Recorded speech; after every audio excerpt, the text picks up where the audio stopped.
Hi hello ನಮಸ್ಕಾರ ಸ್ನೇಹಿತರೆ. ಇವತ್ತಿನ ಸಂಚಿಕೆಯಲ್ಲಿ ಏನಾಗ್ತದೆ ಅನ್ನೋದನ್ನು ಕ್ವಿಕ್ ಆಗಿ ನೋಡ್ಕೊಂಡು ಬರೋಣ ಬನ್ನಿ.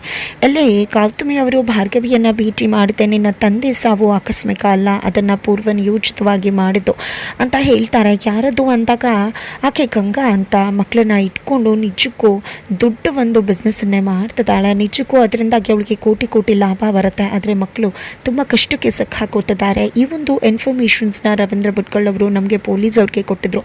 ನಾವು ಇದ್ರ ಮೇಲೆ ಸ್ಪೆಷಲ್ ಇನ್ವೆಸ್ಟಿಗೇಷನ್ನೇ ಮಾಡ್ತಿದ್ವಿ, ಸ್ಪೆಷಲ್ ಟೀಮೇ ಇದೆ, ಅದಕ್ಕೆ ನಿನ್ನ ತಂದೆ ತುಂಬ ಸಹಕಾರಿಯಾಗಿದ್ರು.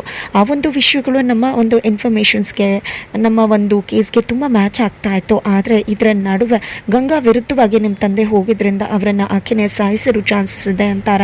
ಜಿ.ಪಿ. ಶಕ್ತಿ ಏನಾದರೂ ಇದರಲ್ಲಿ ಇನ್ವಾಲ್ವ್ಮೆಂಟ್ ಇದೆಯಾ ಅಂತ ಭಾರ್ಗವಿ ಕೇಳಿದ್ದಕ್ಕೆ ಖಂಡಿತ ಅವರು ಗಂಗಾ ಮುಂದೆ ಒಂದು ತೃಣ ಮಾತ್ರ ಅಷ್ಟೇ, ಅವರು ಗಂಗಾಗೆ ಹೆದರ್ಕೋತಾರೆ. ಆದರೆ ನಿನ್ನ ತಂದೆ ಆಕೆಯನ್ನು ಹೆದರಿಸ್ತಿದ್ರು, ಆಕೆ ಹೆದರ್ಕೋತಿದ್ದು ನಿನ್ನ ತಂದೆಗೆ ಮಾತ್ರ. ಅದಕ್ಕೋಸ್ಕರನೇ ಆಕೆ ನಿಮ್ಮ ತಂದೆಯನ್ನು ಮುಗಿಸ್ಬಿಟ್ರು. ಈ ಒಂದು ವಿಷಯದಲ್ಲಿ ನೀನೇ ಸರಿಯಾದ ಆಯ್ಕೆ ಅಂದ್ಕೊಂಡು ನಿನ್ನ ಹತ್ರ ಬಂದ. ನೀನು ಕೋರ್ಟ್ ಹಾಕ್ತಿ ಇದ್ರೂ ಪರವಾಗಿಲ್ಲ, ತಪ್ಪು ಆದ ಮೇಲೆ ಶಿಕ್ಷೆ ಕೊಡಿಸೋಕ್ಕಿಂತ ತಪ್ಪು ಆಗದಿರೋ ರೀತಿ ಕಾಳಿ ಅವತಾರ ತಾಳಿ ತಡಿಬಹುದಲ್ವಾ ಅಂತ ಹೇಳಿದಾಗ ತನ್ನ ತಂದೆ ಸಾವಿಗೆ ನ್ಯಾಯ ಒದಗಿಸ್ಬೇಕು ಅನ್ನೋ ಕಾರಣಕ್ಕೆ, ಉದ್ದೇಶವನ್ನು ಈಡೇರಿಸಬೇಕು ಅನ್ನೋ ಕಾರಣಕ್ಕೆ ಭಾರ್ಗವಿ ಇದಕ್ಕೆ ಒಪ್ಕೋತಾಳೆ.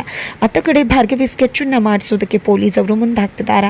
ಆ ಮಗು ಕಾಳಿ ಅವತಾರದಲ್ಲಿರ್ತಕ್ಕಂಥ ಭಾರ್ಗವಿ ಹೇಗೆ ಕಾಣಿಸ್ತಿದ್ರು ಅನ್ನೋ ವಿಷಯವನ್ನು ಹೇಳ್ತಿದ್ದಾಗೆ ಸ್ಕೆಚ್ ರೆಡಿ ಆಗುತ್ತೆ. ಅದನ್ನು ನೋಡಿದಂಥ ಭಾರ್ಗವಿ ಶಾಕ್ ಆಗ್ತಿದ್ದಾಳೆ.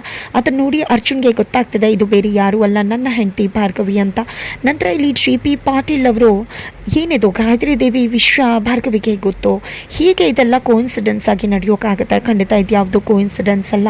ಗಾಯತ್ರಿ ಸತ್ತು ಹೋಗಿದ್ದಾಳೆ, ಅವಳ ವಿಷಯ ಬಂದರೆ ನಿರ್ಮಲಾ ತುಂಬ ಡಿಸ್ಟರ್ಬ್ ಆಗ್ತಾಳೆ ಅನ್ಕೋತಿರ್ತಾರೆ. ಅಷ್ಟರಲ್ಲಿ ನಿರ್ಮಲ್ ಅವರೇ ಬಂದು ಏನು ಅಂದಾಗ ಏನಿಲ್ಲ, ತಲೆ ನೋಯ್ತಾ ಇತ್ತು, ವಿಷಯ ಗೊತ್ತಾದರೆ ಬೇಜಾರ ಆಗುತ್ತೆ ಅಂತ ಅಂದ್ಕೊಂಡೆ ಅಂತ ಜಿ.ಪಿ. ಹೇಳ್ತಾರೆ. ಸರಿ ಆಯಿತು, ಕಾಫಿ ತಗೊಳ್ಳಿ ಅಂತ ಹೇಳಿ ಹೋಗ್ತಾರೆ. ನಂತರ ಇಲ್ಲಿ ಬೃಂದ ತನ್ನ ಗಂಡ ಚೂಡನ್ಗೆ ಹುಷಾರಿಲ್ಲ ಅಂತ ಹಾಸ್ಪಿಟಲ್ಗೆ ಹೋಗೋಣ ಬಾ ಅಂತ ಹೇಳ್ತಿರ್ತಾರೆ. ಅಷ್ಟರಲ್ಲಿ ಜಿ.ಪಿ. ಬಂದು 10 ಲಕ್ಷ ಕೊಡ್ತಾರೆ, ಲೊಕೇಶನ್ಗೆ ಹೋಗಿ ತೊಗೊಂಡು ಆಡಿಟರ್ಗೆ ಕೊಡು ಅಂತ ಕೆಲಸ ಹೇಳ್ತಾರೆ. ನಿನ್ನೆ ಲಾಸ್ ಮಾಡಿದ್ಯಾ, ಮತ್ತೆ ಲಾಸ್ ಮಾಡಬೇಡ ಅಂತ ಬೈದಾಗ ಬೃಂದ ಮಾವನ್ ವಿರುದ್ಧ ತಿರುಗಿ ಬೀಳ್ತಾರ. ಅರ್ಜುನ್ ಬಂದ ಅಂತ ನನ್ನ ಗಂಡನ ಬಗ್ಗೆ ಇಷ್ಟು ತಾರತಮ್ಯ ಮಾಡ್ತಿದ್ರ, ಅವನು ಕೋಟಿ ಕೋಟಿ ನಿಮಗೆ ಸಂಪಾದನೆ ಮಾಡಿ ಕೊಡ್ಬೋದು, ಆದರೆ ಕಳಿಸಿದಾನಲ್ವ ಮರ್ಯಾದೆ, ಆ ಮರ್ಯಾದೆ ವಾಪಸ್ ತರೋಕ್ಕಾಗುತ್ತಾ ನಿಮಗೆ? ಖಂಡಿತ ಇಲ್ಲ. ನನ್ನ ಗಂಡ ನಿಮಗೋಸ್ಕರ ಹಗಲಿ ರಾತ್ರಿ ಶ್ರಮ ಪಟ್ಟಿದ್ದಾರೆ, ಆದರೆ ಅವರನ್ನೇ ಅಸಡ್ಡೆ ಮಾಡ್ತಿದ್ರ ಅಂತ ಮಾವನ್ ವಿರುದ್ಧ ತಿರುಗಿ ಬೀಳ್ತಾಳೆ. ನಂತರ ಇಲ್ಲಿ ಚರಣ್ ಹತ್ರ ನಿಮ್ಮ ತಾಯಿ ಗಾಯತ್ರಿ ದೇವಿಯನ್ನು ಹುಡ್ಕೊಂಡು ಬಂದು ನೀನು ಮುಂದೆ ನಿಲ್ಲಿಸ್ತೀನಿ ಅಂತಾರ. ಆ ಕಡೆ ಶಕುಂತಲಾ ಅವರ ಬಳಿ ಭಾರ್ಗವಿ ಗಾಯತ್ರಿ ದೇವಿ ಬಗ್ಗೆ ಗೊತ್ತಿದೆ ಅಲ್ವಾ ಅಜ್ಜಿ ನಿಮಗೆ ಅಂತ ಹೇಳಿ ಸತ್ಯವನ್ನು ತಿಳಿಯೋದಕ್ಕೆ ಮುಂದಾಗ್ತಿದ್ದಾಳೆ. ಮುಂದೇನಾಗುತ್ತೆ ಮುಂದಿನ ವಿಡಿಯೋ ನೋಡಿ.